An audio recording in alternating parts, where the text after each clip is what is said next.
Hello, everyone, and Oh. welcome to the Riverfront. This is episode number 453 of the world's most dangerous podcast, where we discuss the Cincinnati Reds and occasionally Bo Diaz. Ooh. I'm your host, Chad Dotson. With me this week, your friend and mine, well, not my friend, but probably yours, Nate Dotson. How are you, Nate? I'm everybody's friend. Chad, I am great. I got some news recently that perhaps I've moved from 4th to 3rd in the favorite son rankings. So, I don't know. We know how polling goes in this country. So That's right. Interesting. See what happens on election day. But well, we haven't had this conversation. I'm eager. We won't dive into it here tonight, but maybe at some point we'll explain the brother rankings that we have. Obviously, as some people may know, we have four of force and constant rankings. So I'm interested to hear. Wow, you've actually potentially moved up in the rankings. That's fantastic. I'm saying planning the mother-son dance for your upcoming wedding really goes a long way. Oh man, well, my wedding is in the past, and hopefully not going to have another one, so I might not be able to match that. Let's talk about the Reds, but before we do, if you're watching on YouTube, hit that like button, smash the subscribe button. You can't just press it. You can't just hit it. You got to smash that subscribe button. If you're listening just on the audio version, hey, listen, subscribe. Why not? If you subscribe in whatever your favorite podcast app, Apple Podcasts, Spotify, Google, everywhere, Amazon Music, we're on stinking iHeartRadio, whatever that is. You can find us.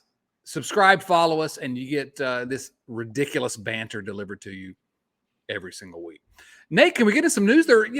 For the second consecutive week here, a little bit of news in Reds world. You don't expect too much in the offseason, especially this offseason, but some 40-man roster news. You excited to talk about 40-man roster news, Nate? The stove is lukewarm. I mean, you're not going to burn your hand if you put it on the stove, but it's not going to be comfortable. It's lukewarm. That's true.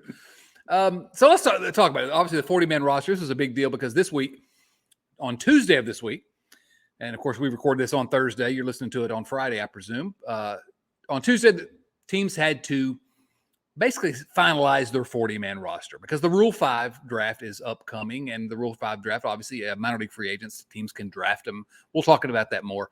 But the Reds were required to finalize their 40-man roster. So in anticipation of that, the Reds began by losing 23 players to free agency, Nate. 23 players they lost to free agency.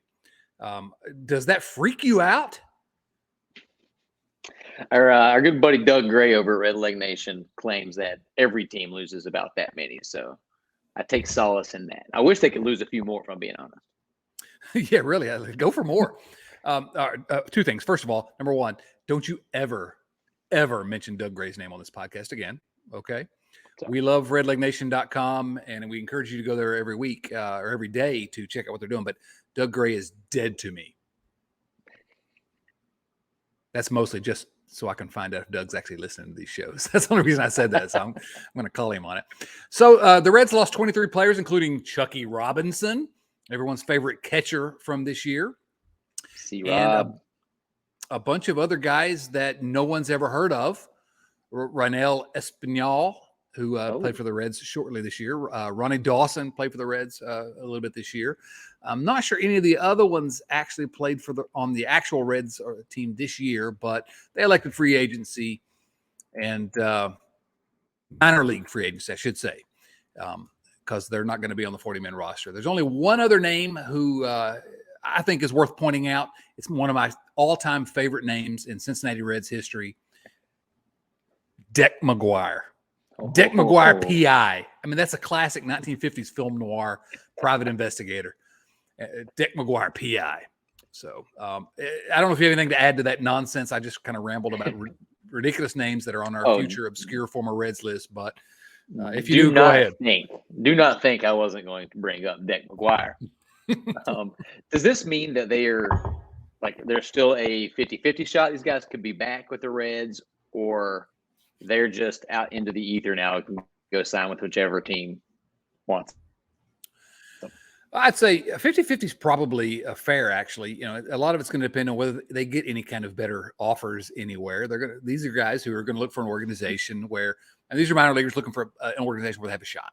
And my question would be, And there's something to say about familiarity also. What's that? So there's something to say about familiarity. Like some of these guys might want to stay because they've been in these places for a couple of years or something. I don't know. Well, Aristides Aquino, who we'll talk about in a moment, you know, he was designated for assignment at one time and previously, and decided to come back for that reason. Familiarity. He was, you know, it was right before his year where he kind of broke out. But yeah, these guys, it's a combination of things. It's going to be familiarity might help if they have had a good experience with the Reds organization. And the other is this.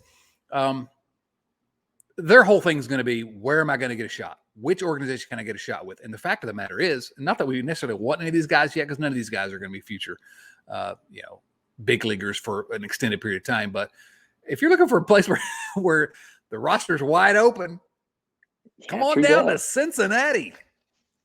I mean, I might have a shot to be the shortstop next year.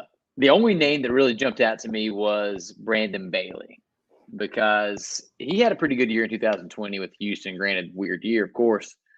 I know that he was pretty excited and endeared himself to some Reds fans when Cincinnati gave him a chance to sort of rehab and do his thing. I think that he is the kind of guy the Reds should be taking flyers on if he's willing to stay.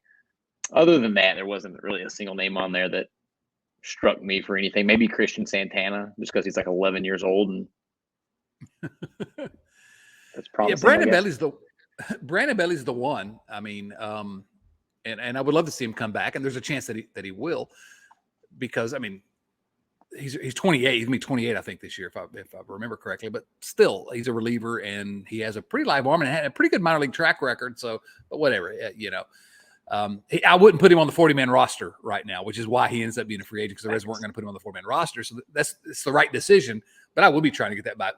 He's got a live arm. Get him back in the organization if you can. So, Chucky Robinson, I don't know. I loved his story this year. I didn't meet his family, but we all kind of met his family through the broadcast this year when he came up. And a good story, and it was fun to see him make his major league debut. He's whatever. None of the other ones I agree. Christian Santana, yeah, but I don't know. The truth is, I didn't even know until fairly recently that Deck McGuire was back in the Reds organization. That shows you what I know.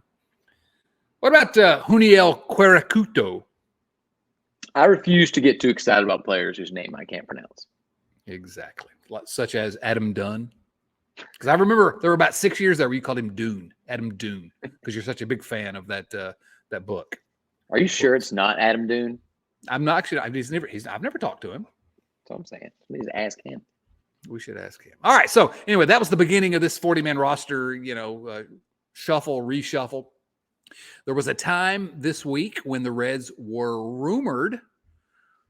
And when I say rumored, it came from, I think, John Morosi of MLB Network, who's a decent source, that the Reds were in trade negotiations, trade discussions with the Cincinnati Reds, among other teams. I think he listed the Angels, the Mets, the Cubs as being, quote unquote, in touch with the Rays. And the Reds are not similar to those other teams in that the Reds are not trying to win. Presumably those other teams are. But the Reds were in some kind of trade negotiations because the Tampa Bay was trying to, they had to make some moves before the upcoming draft in their, roster protection, quote unquote. So, Nate, can you go ahead and give us the brief rundown on all the trades the Reds made with the Tampa Bay Rays after that news that the Reds were actually engaged in trade negotiations? Yeah, sure. Okay, I'm done. There you go. Exactly. So I don't know why I'm even mentioning a rumor that ultimately didn't come. Well, no, the rumor might have been true. The Reds might have, and presumably were discussing with the Rays. Nick Krall made a call, I guess, but nothing happened there. The Rays get this sort of like legendary mythical reputation. Like if a player played for the Rays, then man, we should get that guy because we're going to get some of that magic, that secret sauce that the Rays sprinkle all over their entire roster. And they plant in the outfield in their single A team. Their bench coaches are coveted by everybody. Old John Boy over at Talking Baseball said, if I was the Rays, I would just start hiring morons for my bench coaches so that other teams also hire them. Yeah, farming them out to other organizations. Yeah, it's the psyop. I love it. I don't know. I mean, I got excited just because it seemed like the Reds were going to do something, but I mean, I don't trust them to get the upper hand when dealing with the Rays anyway. But this is where we are over them like getting rid of. Let's get excited about people that a competitive team doesn't even want. Right. That's where we are. It's just the chance of the Reds might actually make some kind of a move, some transaction. We're like, oh my gosh, it's something to talk about. we have something to talk about now. Yeah, no, and this thing about the Tampa Bay Rays is not a recent thing because a couple weeks ago when Chris Garber and I were doing our obscure former Reds draft, and if you haven't listened to that one yet or watched it, go back and listen to it because we had timeless. Yeah, it is timeless. It is timeless, and which means I'm going to rerun it like every third week all off season. But we mentioned a guy named that I drafted on my team named Jorge Cantu, and Jorge Cantu was a guy that came from the Rays organization. I thought, oh man, this guy's, and he actually had some talent, but he had some limitations as well, and never turned into much. But that's my earliest recollection of being like, ooh, Tampa Bay. They were the Devil Rays back then, Nate. Do you remember when they were the Devil Rays? Well, they got better when they shed the devil because, the devil. As we all do. All right, so then the Reds finally had to make their decisions with respect to the Rule 5 draft, who they were going to add to the 40-man roster to protect them. Because, again, if you don't really understand the way that works, Rule 5 draft are people that are eligible to be on the 40-man roster after a certain period of time.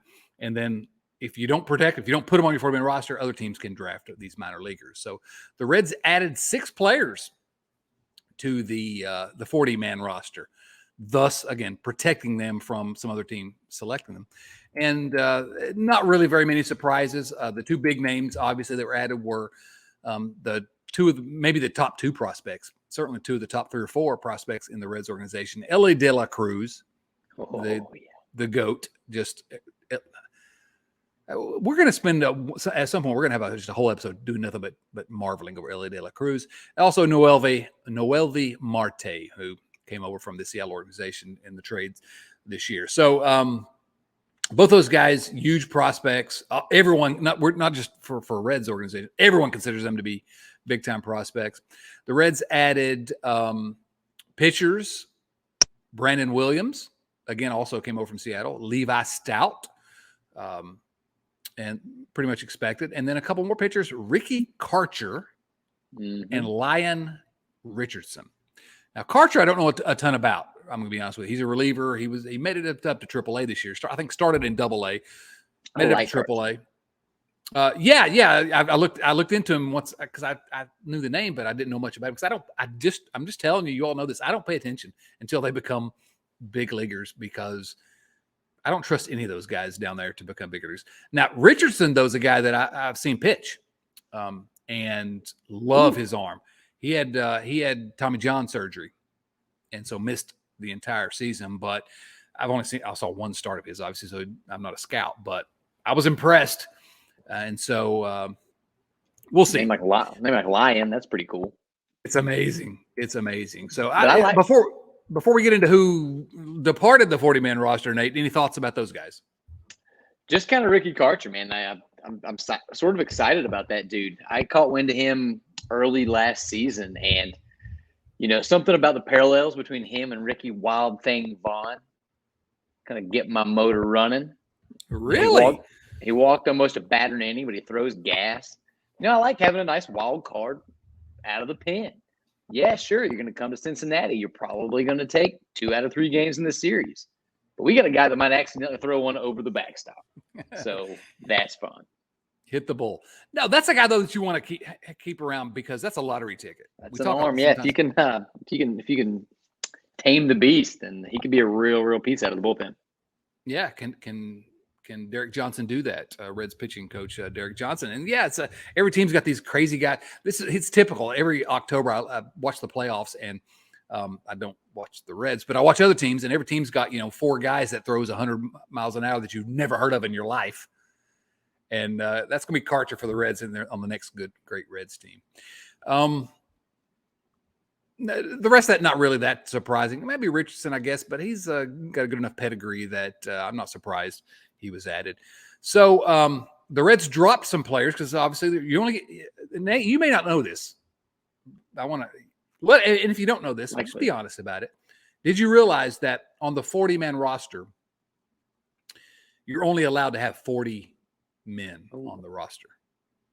What about non-binary folk? Well, okay, now see, all right, there might be a loophole. We need to discuss that. Not this very second because I don't have any well thought out opinions, but we're going to presume at this point there are 40, and so the Reds had to drop some players from the 40-man roster to make room for the 6 aforementioned players. I guess the big names here are. There are no actual big names, but from our perspective, Aristides Aquino, the aforementioned, was designated for assignment. And when we say designated for assignment, that's essentially they accept an assignment to AAA, or they are free. They can become free agents. So the other bigger names, I guess, Jeffrey Hoffman, in the Riverfront podcast lore, Jeffrey Hoffman. And I need you to go out there and a tweet at I don't remember what his @ is, but it's Carlos Guevara, and go find him and tweet him, ask him why we call him Jeffrey Hoffman. See if he remembers. Our friend from the Late Night Red Talk podcast, who we haven't had him on a while. Need to invite him back. Art Warren, Jeffrey Hoffman, and Art Warren got some time with the Reds, so they're all designated for assignment, along with Kyle Dowdy, Derek Law, who is a real person that actually pitched for the Reds this year, and Jared Solomon. I know that, and we have this built into our outline of what we're going to talk about the show. I have about 25 minutes available for you now to talk about those 6 guys that have been designated for assignment, Nate. So I'll just step back and let you pontificate. Okay. Well, first off, I think it's impressive that Kyle Dowdy went from Reds pitching coordinator and then working for Driveline to getting DFA'd. So I think it's a different guy. I think it's a different guy. Okay. Derek Law. Let's stitch these together. All right. You started talking about Derek Law. That's when you froze for me. Let me just pick back up there. I guess. So talk about Derek Law, and then I want to hear your hot Alejo Lopez take. No, this is not Derek Law. I don't know. I will remember him in about 12 years on another future former Obscure Red podcast. Jared Solomon, I couldn't care less about. Art Warren's kind of tough. Like I enjoyed the Art Warren experience for a little while. He just had a kid too, so you hope he lands somewhere and figures his stuff out. Other than that, I'm just glad they kept Alejo Lopez. I was worried they were going to do something stupid like let Aquino stay and Alejo go, and I was going to have to riot and go find a wall to punch. I don't know. I would have had problems, but they didn't. So here we are. Right. Yeah. No, I was happy to see Alejo Lopez maintain his spot. And the truth of the matter is there are 10 guys on this 40-man roster that I just don't, whatever. I don't care that I wouldn't have cared if they were designated for assignment. Art Warren does not surprise me at all that he was removed from the 40-man roster and designated for assignment. He's the one that I think there's the best chance he's going to be back. You had to drop him because he had elbow surgery. So he's going to miss the entire 2023 season anyway. So I would not be surprised if the Reds signed him back to a minor league deal and let him rehab on the Reds' dime. And because his arm, like you said, his arm was live enough that it's worth, again, with the bullpen, who knows? But I don't mind keeping him around. And so I would expect to see him return is my guess if the Reds are open to it. And I would think the Reds would be open to because that's pretty cheap and can bring him back. So yes, Alejo Lopez, thank you for returning.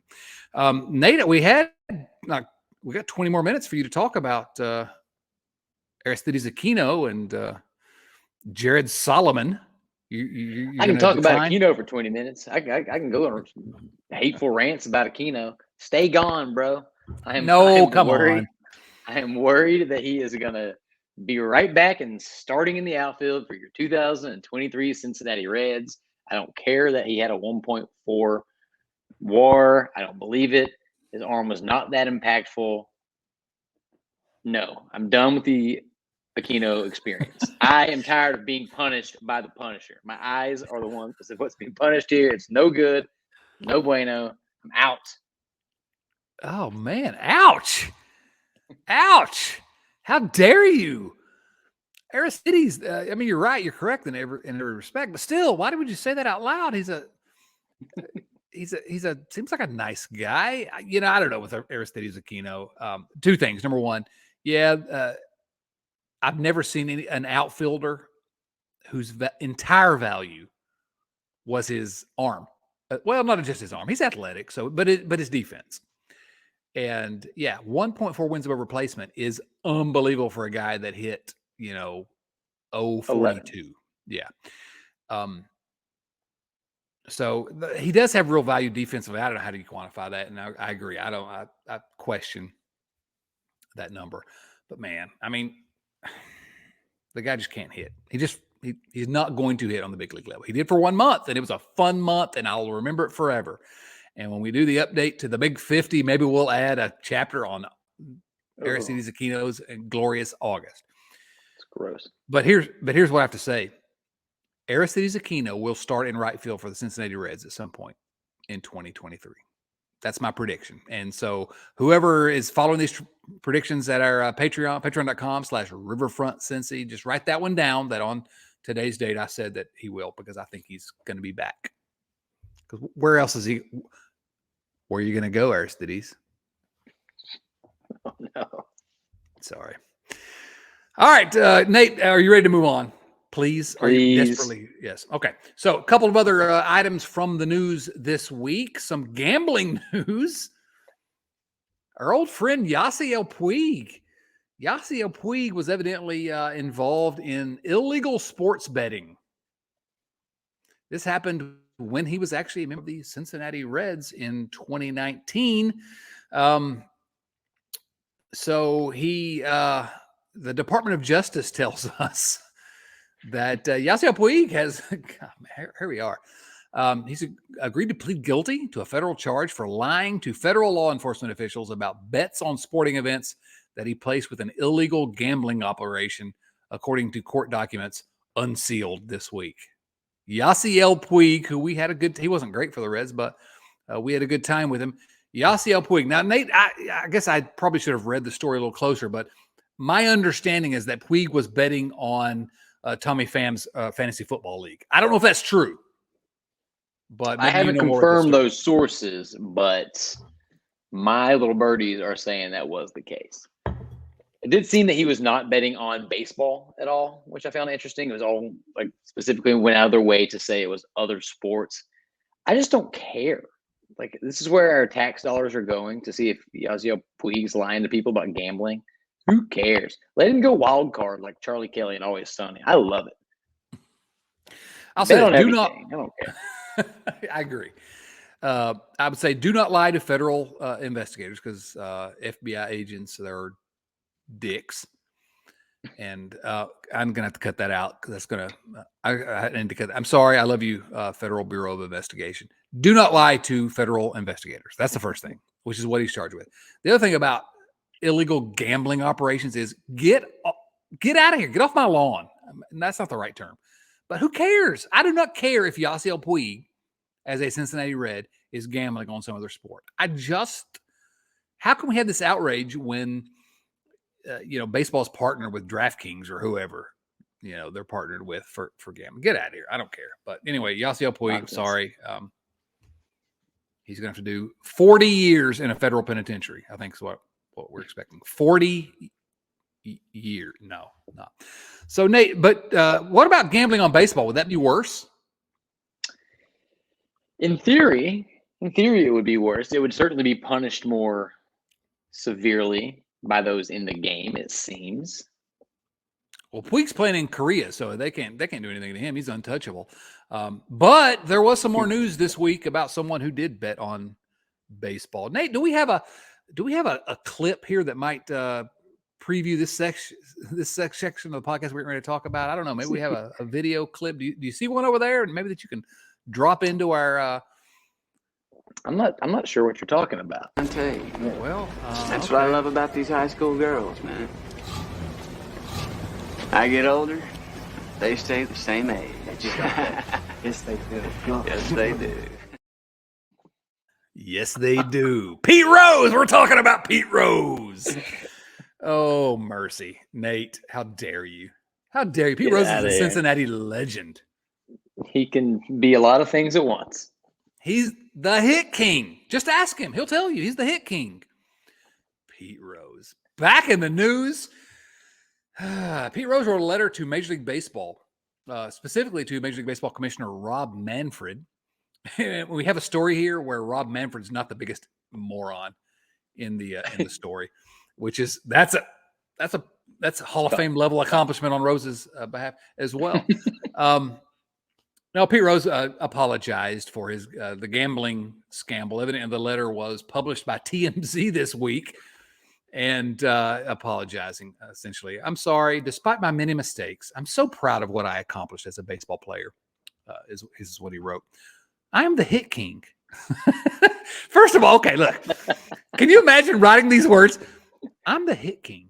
I mean, oh, Pete. I'm the hit king, and it is my dream to be considered for the Hall of Fame. Like all of us, I believe in accountability, said Pete, who this month made the first legal bet in Ohio sportsbook history. I am 81 years old and know that I've been held accountable and that I hold myself accountable, which Pete does. I write now to ask for another chance. Pete is holding himself accountable, Nate. You can't make it up. You can't make it up anymore. It's so entertaining to me. I look forward to any time I see his name pop up in the news. All things aside, let him into the daggone Hall of Fame. Who cares if he's a b-hole? For Christ's sake, it's a museum. Find a corner of it, get a fossilized turd or something, put it in a plexiglass case, slap an informative plaque on that bad boy, and boom, Pete's in the hall. Done. End of conversation. We'll let you in, but you're being represented by a fossilized turd. Done. Meet in the middle here. Compromise. That's what gets this country back on track. There we go. That's what I've been saying for years, which is that, come on, he's Pete Rose, but the guy needs to be in the Hall of Fame. I mean, I know some of you all are going to yell at me about that take here, but come on. I've been saying for years, the Reds should, or the Major League Baseball should never, ever, ever let him off the permanently ineligible list. And Rob Manfred kind of made that distinction, which is, yeah, he's on our list, but that doesn't mean that Hall of Fame can't let him in. And Manfred's right. I would not remove him from the permanently ineligible. Well, I would, because I don't care about gambling, and but he broke a rule, and I'm fine with that. But he needs to be in the Hall of Fame, and so, I can't get up on a soapbox about him. We have to deny him the Hall of Fame because I think it's ridiculous that so many of the best players in the history of baseball are not enshrined in that museum. Like you just said, it's a museum.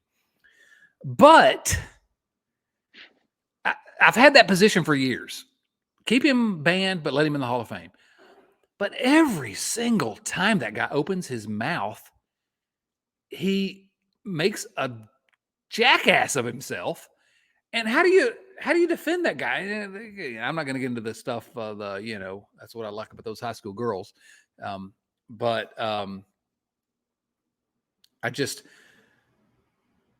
He was a great player.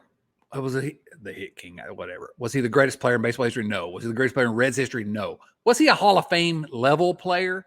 He's not an inner circle Hall of Famer. He wasn't one of the two best players even on the Big Red Machine. Was he a Hall of Famer? Yes, he was a Hall of Famer. I don't mind him being in the museum. I think he should be, but I'm going to say the same thing about Barry Bonds and Roger Clemens, and everyone's going to yell at me about that stuff too. The best players should be enshrined in that museum. Yes. But good grief, Pete Rose, leave us alone. That's about it. You're not going to get in. Not enough, guy. Well, and the other thing is he's asking Rob Manfred to let him into the Hall of Fame, essentially. And Rob Manfred I say he has nothing to do with it because it is the baseball writers and the Hall of Fame committee. But if Rob Manfred came out and said, you know what, Pete should be eligible for Hall of Fame, it probably would convince the Hall of Fame committee at least to consider it. So I don't know. We just talked about Pete Rose, a topic we generally avoid Pete Rose, because I know you love Pete Rose, right? How could you not love the Hit King? You always call him a stud, right? Tell me about it, stud. Clip of you talking about Pete Rose. Oh, Olivia Newton-John, my sweet, sweet woman. All right. We had a couple other things we thought we might talk about, but I think we probably should. And maybe we can. Mark Sheldon, a friend of the podcast, but beat writer at MLB.com, Reds.com, had a piece about the top 3 free agent outfield targets that we're not going to talk about. But actually, I found 2 of the 3 actually. Okay, we are going to talk about it. There, 2 of the 3 they list are 2 that I don't know if the Reds have any kind of chance, and I don't think they'll actually try to go get these guys. But I could be very happy with any of these. Now, Adam Duvall was the first one. We like Duvall. He was an all-star with the Reds in 2016, and whatever. He's 34 now. I don't really want him back, but the Reds might because it'll be cheap. The other 2 were Andrew Benintendi, local guy. And Michael Conforto. Michael Conforto is a guy that I actually think the Reds have a real chance of signing, because he's one of these Tommy Pham-esque, sign him to a 1-year deal and see if you can deal him at the trade deadline. He was an all-star in, I think, 2017, but missed all of 2022 with a shoulder injury. So the Reds are a perfect place for him to rebuild. Great American Ballpark is a great place for him to rebuild his value. He's going to turn 30, but he averaged almost 30 home runs a season from 2017 to 2019. So anyway, we don't need to unpack that a lot. And if you have anything quick you want to say about it, go ahead. But it's interesting to speculate because I want some hot stove or lukewarm stove talk as you talked about it. Yeah, any of those, just Duvall, whatever. Like, glad to have him back, but I'm not going to throw a parade. But either of those other 2 guys, the team is going to be significantly better with them in the outfield than without. I would love to get Benintendi. I'd like to get him for 3 or 4 years. I don't know that the Reds will be willing to pony up or be able to afford him. But somebody like Conforto, like, it would stink that he would only be there for a year. I can't imagine them signing long term. Maybe a 1-on-1 with a player option they'll definitely opt out of. But if for some reason he was willing to shoot for that financial security coming off a really bad injury, they can get him for a 3-year deal to sort of bridge that gap. Exactly the kind of player we've been talking about, and we have been talking about him specifically for a while. Yeah. So I would get fired up for either of those 2 guys. And this is something we'll probably unpack over the offseason, over the winter a little bit, which is that because I do think the Reds need to be searching for someone to sign to a 3-year, 4-year deal. And maybe not a crazy money deal, but someone to bridge that gap. Because what that'll do, number one, it will sort of signal that the Reds think that this quote unquote rebuilding process is not going to be that. We're not that far away, right? It would give a signal to us that, all right, we're not that. And again, I don't trust that the Reds have that well thought out a plan to actually do something like that. But also, it would give us a player that, may not be as good in 3 years from now or 4 years from now as he is now. But I'm going to be watching every Reds game between now and then, and so I want some good players. So anyway, I don't know that's going to happen, but go look at that piece at Reds.com if you want. Nate, we're going to answer some viewer mail questions, but before we do that, I got to ask you a question. Do you wear T-shirts? I often. I can say that it's true that I classically wear T-shirts. Well, that is truly a classic response, Nate. What type of T-shirts do you like to wear, even before the recent weeks? Now, we do want to thank True Classic Tees for supporting this podcast once again. They have a whole ad read thing here. I'm not even going to pull it up.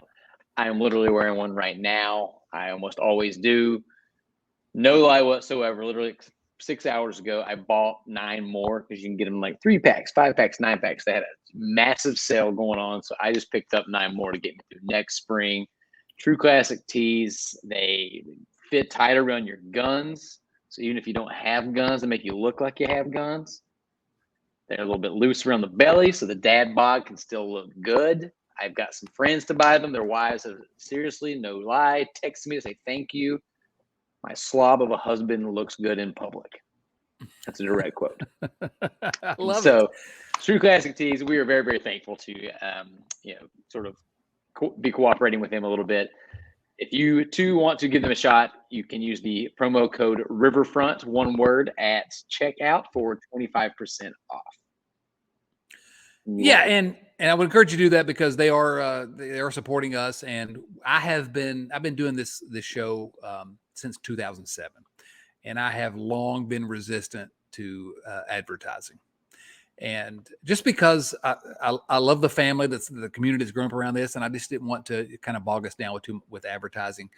And so we will never have any kind of advertising unless it's someone that we support. And this is a company that literally we both have spent hard-earned United States legal tender on their product, and do believe in that product. So yeah, True Classic Tees, use the promo code Riverfront so that you can tell everyone you support us as well as that company, but you also get a product that we really do believe in. So, Nate, how about some viewer mail? I'm ready. Well, before we get into viewer mail, Nate, we have a new member of the patreon.com/Riverfront Cincy team. We have a new subscriber. Again, you can go to patreon.com/Riverfront Cincy where you can join us. There's some goodies you can get it depending on what level you decide to join us, but $2 a month, you get to hang out in our Slack channel. You get, and believe me, that is worth $2 a month. It's just, we have such a blast in there. I'll tell you what, if I may, the reason to spend the $2 for the Slack channel is because Twitter is such a cesspool of filth and heathenry that I now go to the Slack channel for my baseball news. So I get on there, and some guys like Skyler and Joe and Joey, those guys will, Ellis and Dwight, they got the latest tweets ready to rock. So I don't have to wade through the mess that is Twitter. My guys in Slack, they got it for me. No, it's true. It's absolutely true. It's Twitter, but with people we like, that, and it's not a hive of scum and villainy, like Twitter is. And, I do I'll mention this, I guess, but I do a newsletter. The Riverfront is the name of the newsletter as well. And it's chaddotson.substack.com. chaddotson.substack.com. I don't usually promote it on here, but, I write about Cincinnati sports, mostly the Reds, but Cincinnati sports. And they introduced a new feature this week, Substack chat or something. You can, and it's basically a thing where the people that subscribe to the newsletter, you can have your own internal little group. And I said, I'm going to activate that. And then I thought, you know what? I already have that with our Slack channel. Well, I don't need that other community necessarily. I've got this group where we talk about, and not just about the Reds. We talk about the Bengals. We talk about college football. There are different channels for movies, music, everything.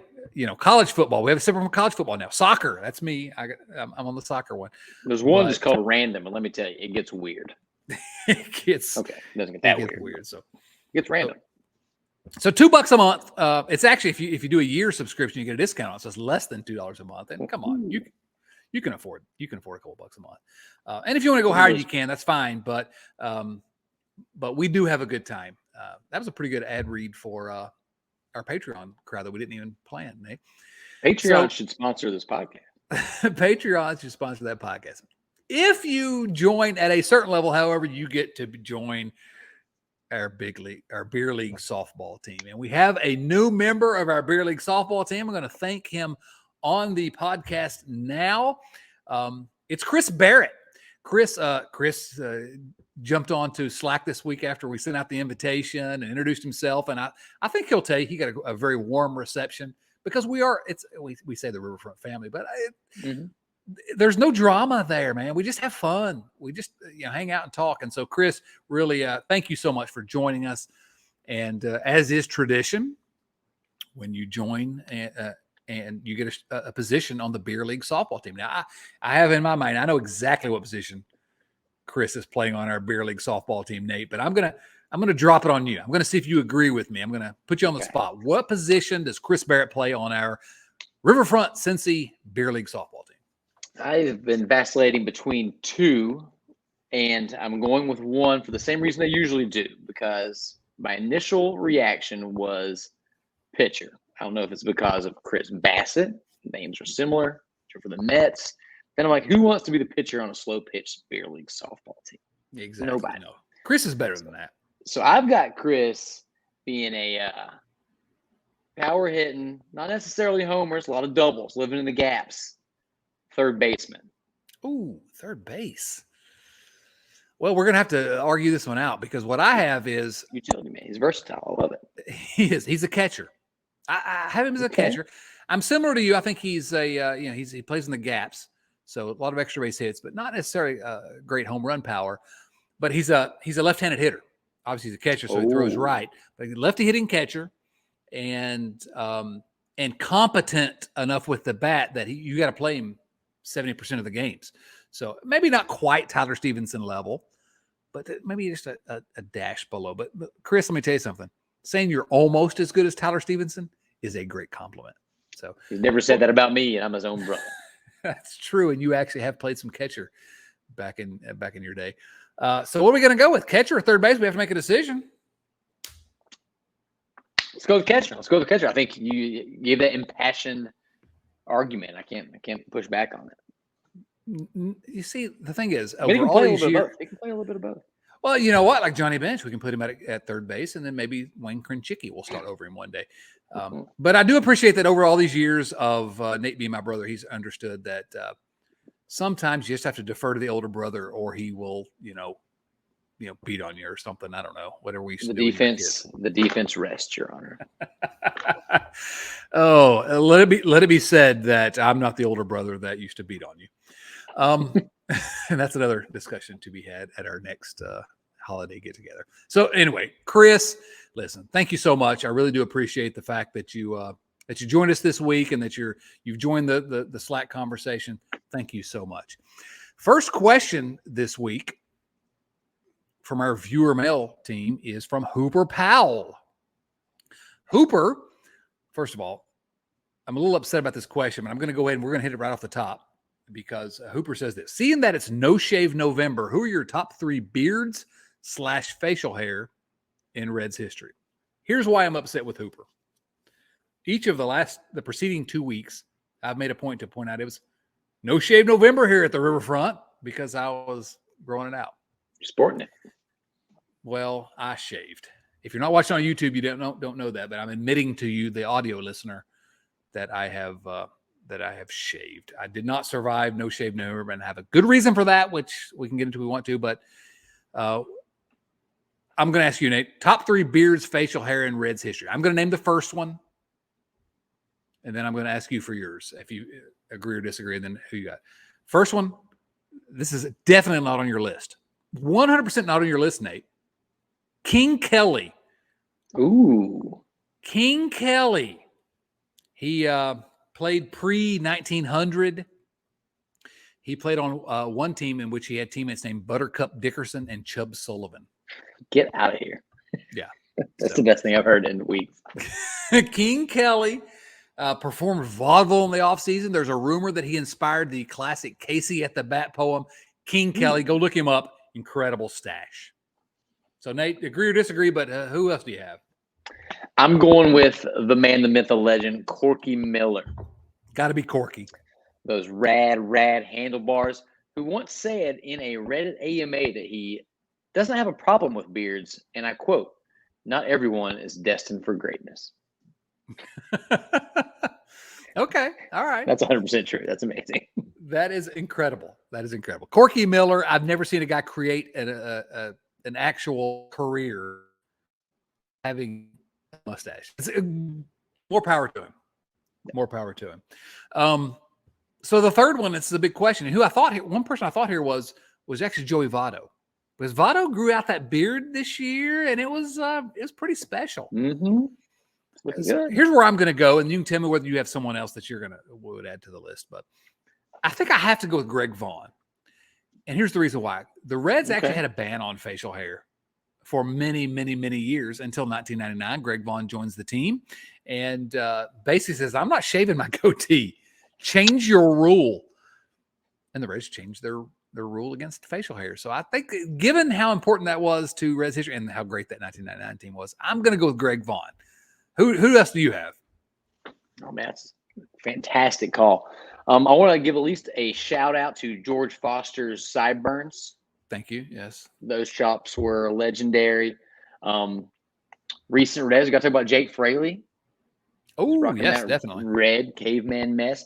I also just want to throw a challenge out there. I feel like my main man, Graham Ashcraft, has a lot of potential in this arena.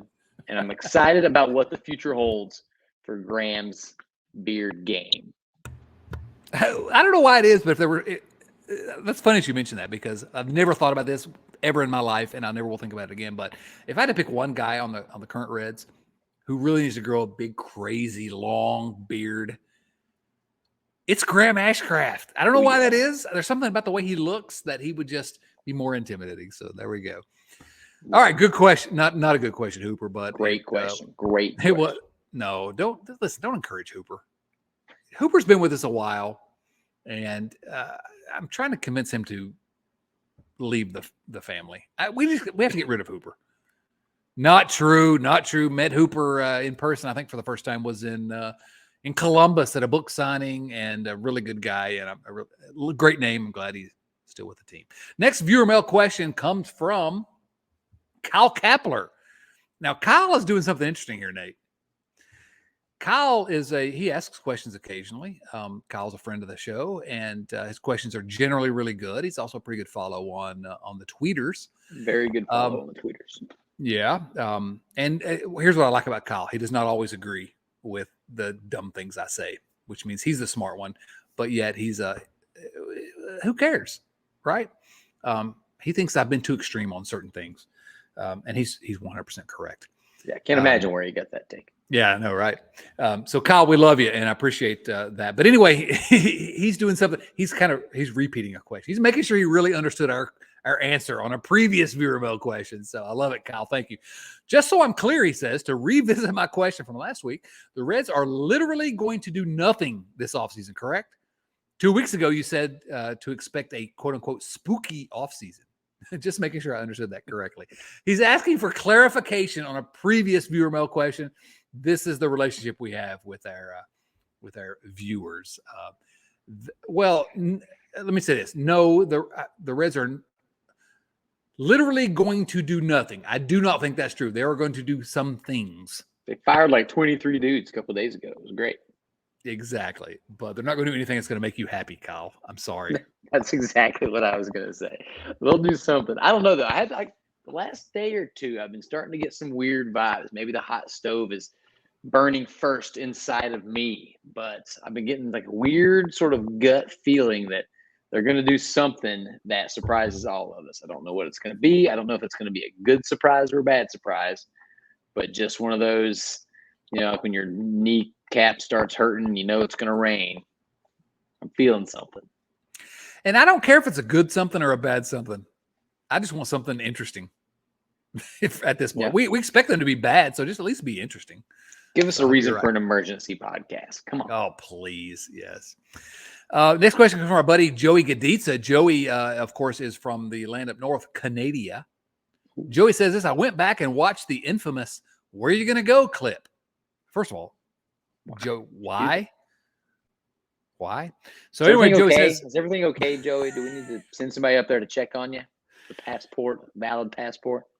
It's Nate, here's a little peek behind the curtain of the riverfront, but we went to a new platform to host this show recently. It's much more stable, I think.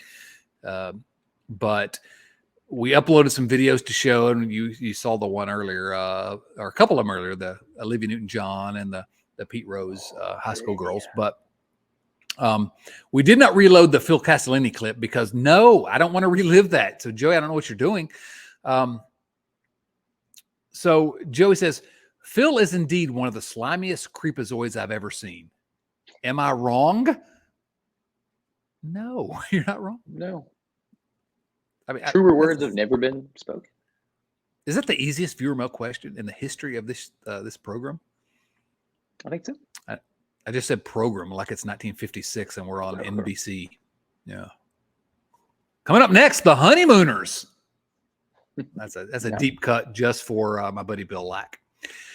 Next question comes from Jerry Saduth, and Jerry again is kind of revisiting a previous viewer mail question. Chad, you asked me to resubmit my question about Stanley Kubrick's Barry Lyndon. My wife and I disagreed about the quality of this movie, with my wife saying a 3-hour movie better have hobbits in it. And he says, hopefully you've gotten to see this movie. And if so, am I right or am I right? Is this better than those Hobbit movies? Thanks again. And so I responded to Jerry. I sent him a message. I said, wait a minute, Jerry, listen, we answered that question. Why are we still talking about that? He's like, you literally told me last week to resubmit the question after you had a chance to. I'm like, I can't remember what I said 7 days ago. Come on, Jerry. How am I supposed to remember? But after you mentioned that, I said, yeah, I do remember that. I have not watched Barry Lyndon yet. I did not get the time this week because it's been resubmit it next week, Jerry. Next week, resubmit this question, and I will have watched Barry Lyndon. Although, even though I've never seen it, I'm telling you, every Stanley Kubrick movie is better than any movie that has a Hobbit in it. That's what I'm telling you. It's a tough one. I mean, better than a lot of movies that have hobbits in them. You love the Hobbits. I love the Lord of the Rings trilogy.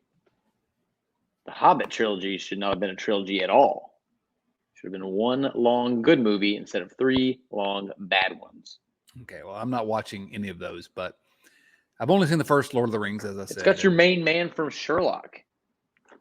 In the Hobbit movies? Watson plays Bilbo Baggins. Yeah, he's in the Lord of the Rings movies. Yeah, that's true. I do love Sherlock, the greatest television program ever.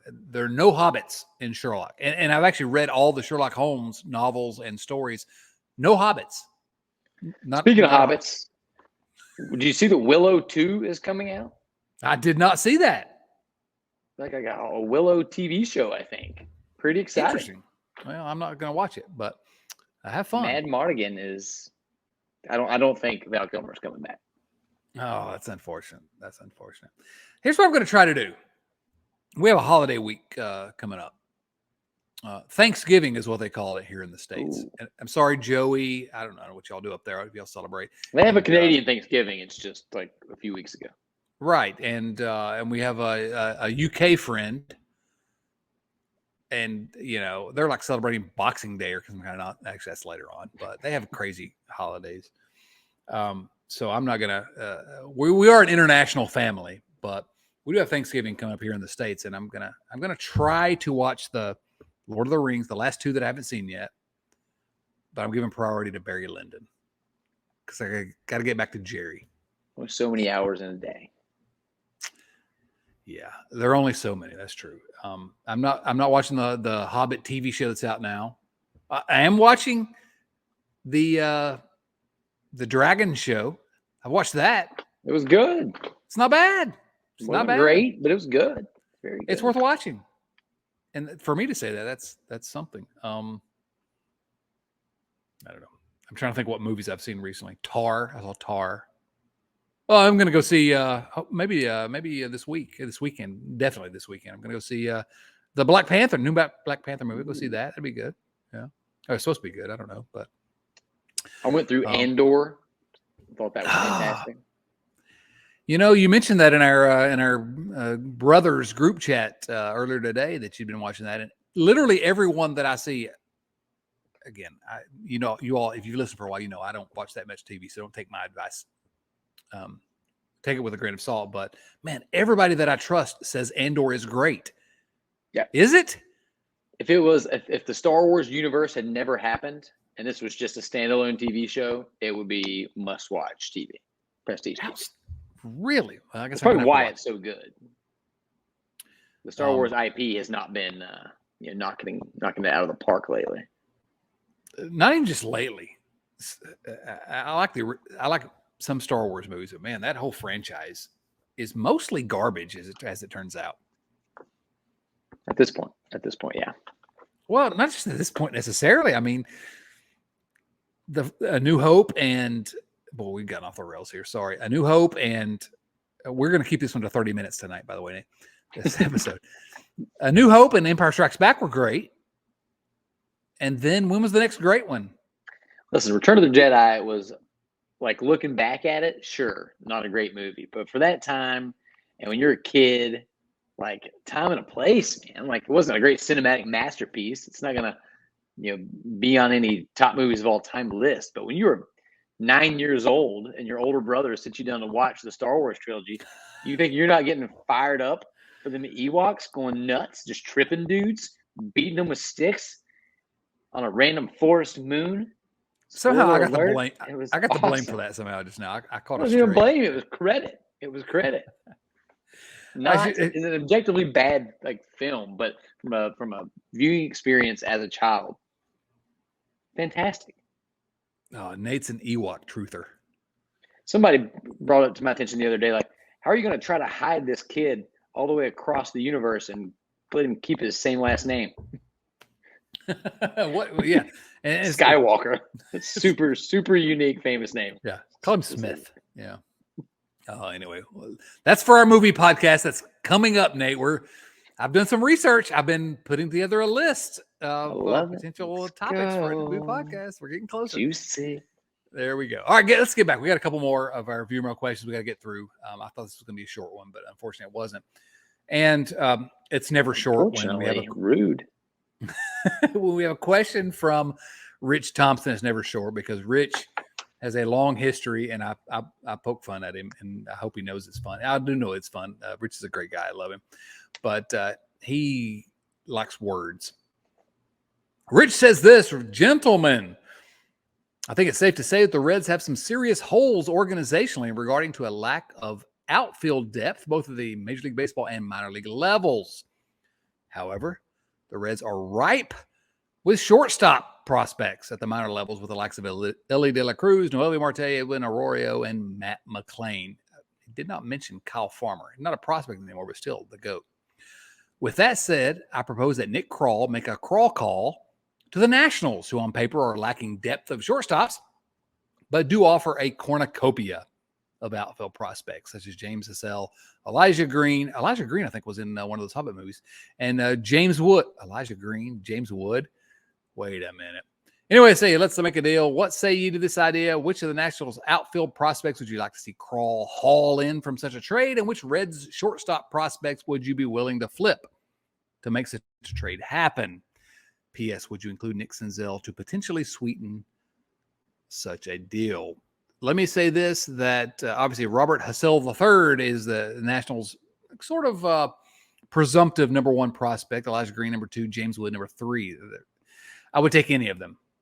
I would prefer Yasiel, their number one prospect, because he's number one, and also because he's closer to the big leagues. This is why when you ask me which of the Reds prospects you'd trade, my answer is I'll trade them all. I don't trust any player until they get to the big leagues. So the value of any minor league player to me is what value can they bring to the big league roster? And that's either in a trade or in what they ultimately become.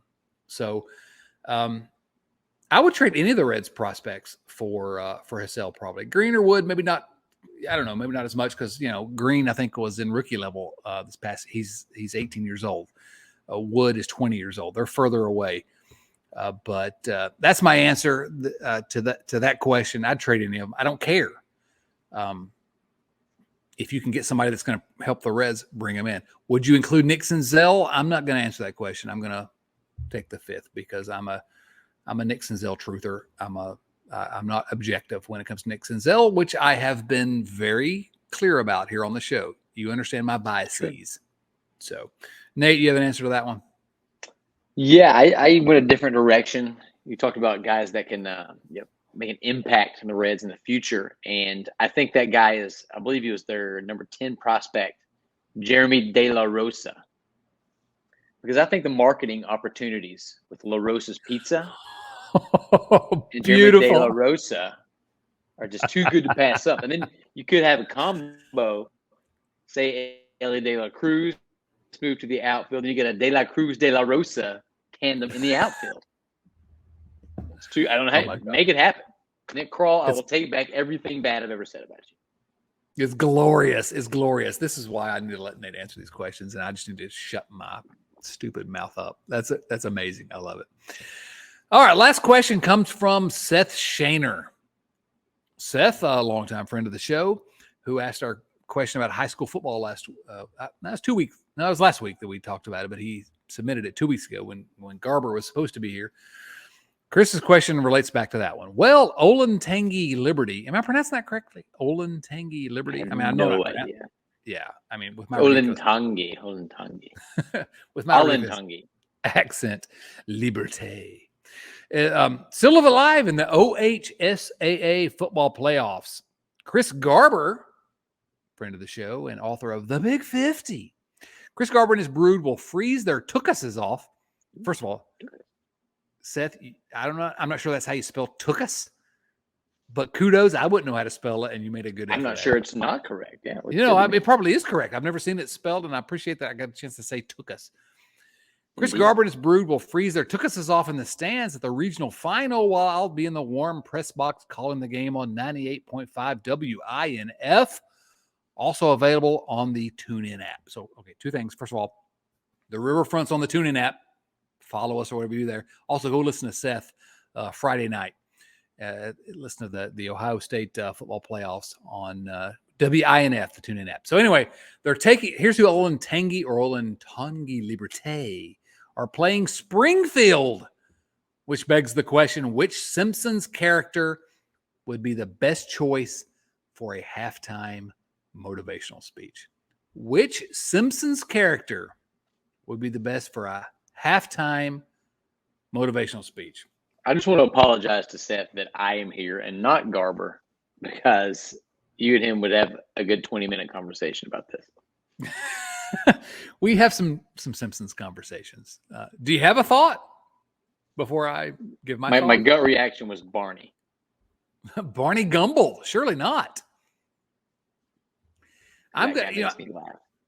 He's hilarious. I was starting to say Mo Sizlak because I like saying Mo Sizlak, and it would be some ridiculous comment. But I'm going to go for the guy that inspires me the most in the Simpsons universe. You know, I've dipped my toes in the political waters over the years. I ran for office a couple times. I won once. I lost once.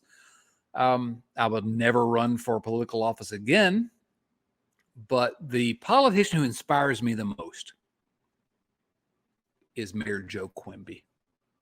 Mayor Joe Quimby, just a righteous dude, would never do anything wrong. And I could see him coming in, having his, girlfriend on the side with him next to, take her out of the motel, bring her with him into the locker room. Well, actually, I don't approve of that. My wife's not listening, so she doesn't care, but I want to say publicly that I do not approve of that. But it's Mayor Joe Quimby. He will inspire the team to victory. I don't know. What are we even talking about, Nate? Greatness. I don't know. Good question, though. Good question. It's a great question, and I love you, Nate, but I do kind of wish Chris were here because he would probably have some great. We're going to have, Chris and I, we were going to have a full Simpsons podcast at some point. We're going to go deep dive on the Simpsons and somehow relate it back to the Reds. All right, Nate, that's it. Do you have any final thoughts for us? Just if you guys have a chance and you also like the Cincinnati Bengals, shoot on over to the Riverfront Bengals show where me and Joe Farsing are pumping out some content every Wednesday, and it is sometimes entertaining. That's about all I have to say. You have anything going on in the Riverfront world this week coming up? We do have some things going on that you'll see soon, but I want to echo the Riverfront Bengals show, which is listen, we are irreverent here at the Riverfront, but the Bengals, Nate and Joe on the Bengals show, they take it a step further, and they go places that I'm not willing to go on this show, which is, I say that as a means of endorsing the show. I laugh every week. It's funnier every week than it was the week before. You guys are clearly having fun on it, and I think the listener / viewer will have fun as well. So look up on YouTube. You can find it on our youtube.com/riverfrontcincy. You can also find it the Riverfront Bengals show anywhere you get your podcasts. I think you guys are doing great work, and I would encourage everyone. We are to actually subscribe, exclusively on iHeartRadio. Only on that's not true. If you're on some other podcast app, do not listen to what Nate just told you. He's trying to get those sweet iHeartRadio dollars, but they do not support the podcast just yet. The only podcast on there. Be great. Right. So I do encourage that because the Bengals, it's actually interesting season the rest of the way. I'm looking forward to seeing how they Be fun. how they finish out this season. So anyway, we are the Riverfront.